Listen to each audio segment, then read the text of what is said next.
The most dangerous place for a high performer is being in a state of low energy. Because when your energy drops, your clarity drops, your patience drops, and your momentum drops with it. If you've hit a week where your brain feels foggy, your energy is tanked, and you're wondering how you're supposed to keep performing when you feel sidelined, this episode is for you. Welcome to Wellness for High Performers, where ambitious people discover the path to sustainable wellness that actually feels good so they can build a dream without burning out. I'm your host, Erica Jones. I'm a wellness strategist and entrepreneur, and I help high performers create massive momentum by weaving wellness into their daily life.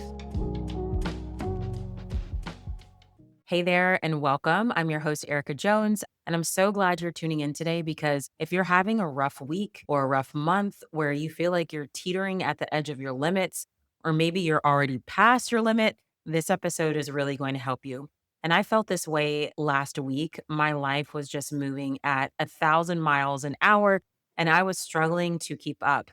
I also had a couple rough nights of sleep on top of it, so I wasn't feeling great by midweek. My energy was really low and my brain felt sluggish. I was just fried. And as I said in the show opener, this is a really vulnerable place to be if you're a high performer because low energy can hijack everything. It really is a cycle that you can get into where low energy creates more low energy activities. Things like being unfocused, unproductive, overindulgences, things that make it easy for you to make choices that aren't aligned with your highest goals, which is to have high energy and to be productive and walk feeling empowered in your calling. So, this is why energy is so important. It's such an important topic to tackle, especially when the energy is low, because you really have to be intentional about getting out of that state. Because, as I kind of alluded to before, low energy begets low energy. But in the same way, high energy begets high energy. So, when you kind of get into a high energy cycle, that pattern tends to wind upward and create more energy for you. It can create momentum, it can create a sense of investment into your health and well being. So, if you're in a place of low energy, as all high performers can be at times, there's a way to get out of it. And thankfully, you don't have to do some big overhaul to move the needle. Today's really about micro habits. I'm going to give you 14 micro habits that will allow you to reverse course and empower you to create energy. Now, you're not going to do all 14 of these at once. That's not the idea. The idea behind sharing the 14 is for you to listen for something that sparks your interest and gives you that nudge to take the next step into acting on that.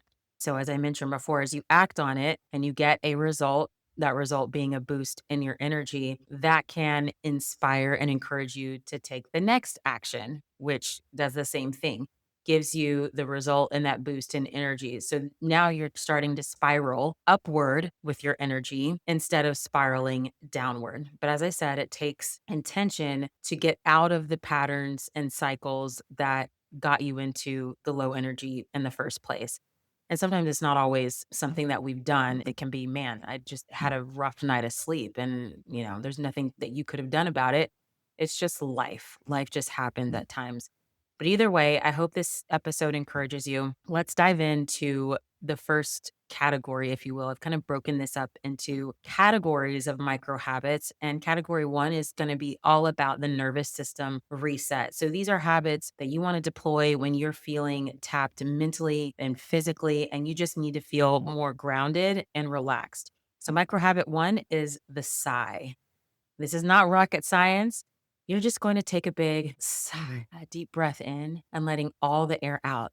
Just try it right now, just as you're listening. And notice that your breathing, when you take that inhale in and all the way out, it can shift your nervous system. It can shift how you feel in your body. And shallow breathing is something that a lot of people do on a regular basis.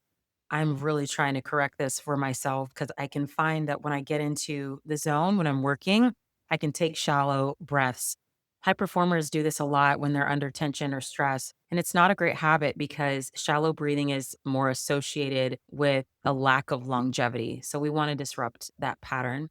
So, this quick habit of taking that big sigh can really help to reset your nervous system. I love to use essential oils sometimes when I'm doing this. Citrus oils like lemon and orange are great for energizing, and oils like lavender and eucalyptus can help with grounding and relaxation. Micro habit number two is to step outside.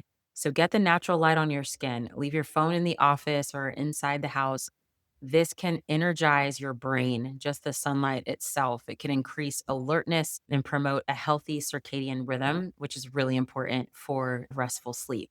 Micro habit number three is to unclench. So, in the same way that high performers can tend to breathe shallowly, often because they're rushing, they're under stress, they're under tension, they can also tend to clench physically. So, unclenching, this micro habit number three, is where you're going to release any tension in your jaw, your shoulders. Let your shoulders, if they're up by your ears, let them relax, come down. Release any tension in your hands and release tension in your stomach. So, most high performers, as I said, are constantly holding tension. So, just being aware of this and releasing that can really help to energize you physically. Category number two are all the habits that help with mental clarity. Because let's be real, when your brain is cluttered, it drains your energy. This is a major energy leak for people. So, these habits are going to help us restore that sense of clarity. So, micro habit number four is what I like to call the brain dump. I love this activity for when my brain is swirling with a million things. I will write everything down in a notebook or on a piece of paper. For some reason, I like to avoid my phone doing this. Something about pen and paper going to analog, as they say, helps me to really get it out of my head. And it also decreases the possibility that I'll be distracted by a text message or a phone call or whatever is happening on my phone. So, usually a brain dump can take less than 5 minutes. And once it's captured, once it's down on the paper, it's easy for me to identify the most high priority items and then focus on those. Micro habit number five is to close one open loop. So think about the thing that keeps popping up on your to do list that you're tired of seeing, like scheduling that dentist appointment. The fact that your brain keeps circling back to it is evidence that it's taking up mental energy. So when you close the loop on it, just get the thing done, that stops the energy leak. Micro habit number six is to just get started. Sometimes the thing that you've been procrastinating, whether it's the presentation, the contract review, organizing that closet that's driving you nuts, sometimes you can build momentum by setting a timer for 5 minutes and just getting started on it. Because starting is often the hardest part. And once you get the work in motion, momentum often comes quickly after that. And that thing can stop taking up energy in your brain. All right, now we're shifting into category number three. These are physical energy boosts. So these are things that you want to do when you just want a little pick me up.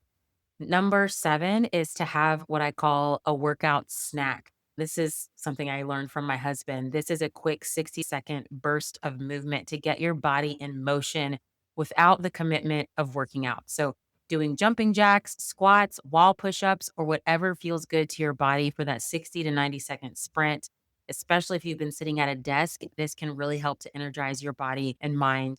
Number eight is to take a stretch break. Similar to the workout snack, stretching can re energize you because it helps to improve circulation. It helps to relieve tension and aches in your body. And just taking 1 or 2 minutes to touch your toes or do big arm circles or whatever feels good to you can be very helpful with energizing your body. Micro habit number nine is to eat. I know this seems like duh, but high performers are really good at skipping meals, and it's not always for the right reason.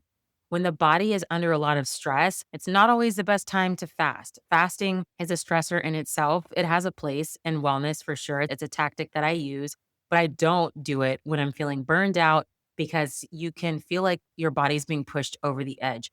Personally, I like to eat when I'm stressed because it gives me the energy to handle whatever I'm up against and tackle the demands of the day with a proper nutrient supply and feeling physically supported so that I can do that. So, micro habit number nine is to eat.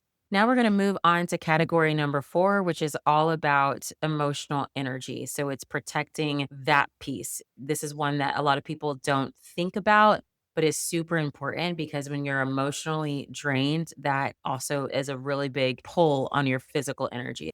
So micro habit number 10 is to say no. Whether it's a meeting you don't need to be on or you need more time to respond to someone who's requesting something, feel okay with protecting your energy and saying, you know what, I'll get back to you tomorrow. Our culture tends to prioritize and reward hyper responsiveness, but sometimes you just need to take a step back and say, you know what, I need to take care of me. I need to protect my energy. Micro habit number 11 is to name one thing you're looking forward to. This helps to create future based energy, to find the joy in life, which can help to shift perspective. So, your state of mind is also a factor in whether you feel energized or not. So, naming that thing that you look forward to can spark gratitude, which is one of the most powerful emotions for improving your energy. Now we're going to category number 5, which is about preserving your evening energy, which your evening is so important. So if you do nothing else, focus on your evening because that's what is going to set you up for the next day. I'm a huge proponent for making sure that you have space to wind down every single day, especially in the evening to turn off and reset. So micro habit number 13 is going to be about doing just that. It's about parking your phone. Plug it in outside your bedroom. I keep mine in the bathroom. Just put it somewhere that isn't within reach of your bed. This helps to distance yourself physically and mentally from the digital world and can make it a lot easier to wind down. Micro habit number 14 is to have a quick reflection. And this is the last micro habit. Identify one memorable moment of the day or something that you're grateful for. You could share your win of the day with someone that you love. I love to do that because it reminds me that I'm making progress. This is great for helping high performers see they are moving towards their vision, they are moving towards their dream. So, naming that one thing that you were like, wow, that was a win today, that can be very, very helpful for boosting your energy and just your sense of morale and well being without doing anything major to change your schedule. So, these micro habits, hopefully, one of them has inspired you, but they're designed to be simple and easy and really no brainers so you can pick one and get in action on it and take a step towards creating energy for yourself. So I hope this has inspired you to take that micro step today towards refilling that energy tank. Thank you so much for being here with me today. For more conversations like this, you can head to elevays.com. That's ELEV as in victory, AYS.com. And join the Elite Edge. That's my weekly email where I share deeper insights on wellness, longevity, and living well while you build big things. Until next time, take care of yourself and have a great rest of the day.